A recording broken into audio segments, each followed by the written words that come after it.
ഇതാണ് എനിക്ക് ഉള്ളി അരിയാൻ ഒട്ടും ഇഷ്ടമില്ലാത്തത്. ഞാനിന്ന് ഉച്ച തൊട്ട് വിചാരിക്കുകയാണ് ബിരിയാണി ഉണ്ടാക്കാമെന്ന്. ഇപ്പോൾ സമയം എന്താണെങ്കിലും 8 മണിയായി. അപ്പോൾ നമുക്ക് പെട്ടെന്നൊരു ബിരിയാണി ഉണ്ടാക്കിയാലോ.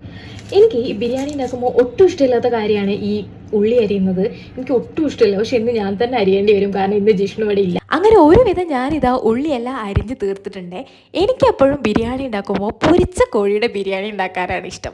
എപ്പോഴും ഞാൻ ഫ്രൈ ചെയ്തിട്ടാണ് കേട്ടോ ഉണ്ടാക്കുക. എനിക്ക് അതാണ് കഴിക്കാൻ ഇഷ്ടം. ഞാനിതാ കറക്റ്റ് ഉള്ളി അരിഞ്ഞ് കഴിഞ്ഞാൽ പോക്കി ജിഷ്ണു ഇവിടെ എത്തിയിട്ടുണ്ട്. ഇത് ജിഷ്ണുവിന് കിട്ടേണ്ട പണിയായിരുന്നു. അതവിടെ നിൽക്കട്ടെ, ഇനി നമുക്ക് ബിരിയാണി ഉണ്ടാക്കാൻ നോക്കാം. ചിക്കൻ ഫ്രൈ ചെയ്ത പാനിലേക്ക് തന്നെ ഞാനിതാ ഉള്ളി, ജിഞ്ചർ ഗാർലിക് പേസ്റ്റ്, പച്ചമുളക്, ഉപ്പ് എല്ലാം കൂടെ ഇട്ടിട്ട് നല്ലോണം മിക്സ് ചെയ്തിട്ട് എടുക്കുകയാണ്. എനിക്കറിയാം ഇതൊക്കെ എല്ലാവർക്കും അറിയുന്നതാണ്. പിന്നെ തക്കാളിയും കൂടെ ഇട്ടിട്ട് നല്ലോണം വേവിച്ചിട്ട് എടുക്കാം കേട്ടോ. ഇതിലേക്ക് മസാലയായിട്ട് മഞ്ഞൾപ്പൊടിയും ഗരം മസാലയും മാത്രമേ ഞാൻ ഇട്ടിട്ടുള്ളൂ. തൈരും മല്ലിയിലയും കൂടെ ചേർത്തിട്ട് നല്ലോണം മിക്സ് ചെയ്തിട്ട് എടുക്കാം കേട്ടോ. ഇനി നമ്മൾ നേരത്തെ പൊരിച്ച് വെച്ചിട്ടുള്ള ചിക്കനും കൂടെ ആഡ് ചെയ്തിട്ട് നമ്മളുടെ മസാല അങ്ങനെ ഇവിടെ റെഡി ആയിട്ടുണ്ട്. ഇനി റൈസും കൂടെ ആഡ് ചെയ്ത് ലെയർ ചെയ്തിട്ടൊന്ന് കഴിച്ചാൽ മതി. അടിപൊളിയാണ്. എന്നാൽ ഞങ്ങളിവിടെ കഴിക്കട്ടെ. അപ്പോൾ ഇത്രയുള്ള ഇന്നത്തെ video. Thanks for watching. By.